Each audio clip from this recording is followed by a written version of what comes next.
तर उजनीतील बोट दुर्घटनेसंदर्भात एक मोठी अपडेट आता समोर येत आहे। उजनी धरणामध्ये बुडालेली बोट बाहेर काढण्यामध्ये यश आलंय। 3 बोटींच्या सहाय्याने बुडालेली बोट बाहेर काढण्यात आलेली आहे आणि पाणबुड्याला उजनीमध्ये बाईक सापडल्याची माहिती देखील मिळते आहे। बोटीतील 6 जण बेपत्ता आहेत आणि त्यांचा शोध आता घेतला जातोय।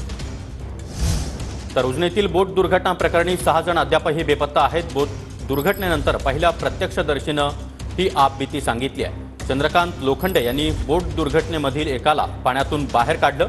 दुर्घटनेमध्ये एकटे पोलीस उपनिरीक्षक राहुल डोंगरे हे बचावले आहेत। वादळी वाऱ्यामुळे बोट उलटल्याची माहिती या प्रत्यक्षदर्शीनं दिली आहे। ते चंद्रकांत लोखंडे आपल्या सोबत आहेत, जे खरं तर या घटना घडल्यानंतरचे पहिले प्रत्यक्षदर्शी आहेत की जे या ठिकाणी पोहोचलेले होते। ते खरं तर नाव चालवतात, मच्छीमार आहेत। काय घटना घडली चंद्रकांतजी, काय प्रकार होता सगळा, तुम्ही काय पाहिलं? वार सुटलं होतं त्या टायमाला मी नदीला आलतो।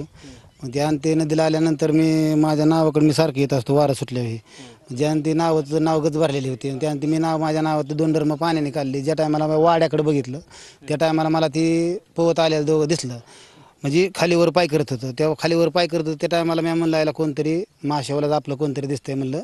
मग तिथनी त्याला आम्ही खांद्यावर घेतलं, त्याला बाहेर आणलं। मग बाहेर आणल्यानंतर ते त्याला बसावला त्याने। मग त्याने मला लांच बुल्ली मला गोल्या हे त्याने सांगायला चालू केलं। मग मी तिथने आलो।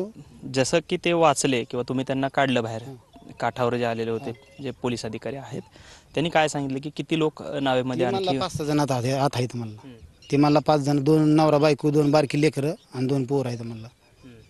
पण मग बोट चालक जे होते अवघडे गोलू, तुम्ही त्यांना म्हणता, ते पण त्यातच होते? ते बी त्यातच होतं। कॅमेरामन विनोद हुमनाबादकर सह सागर सुरवसे, TV9 मराठी, सोलापूर, इंदापूर।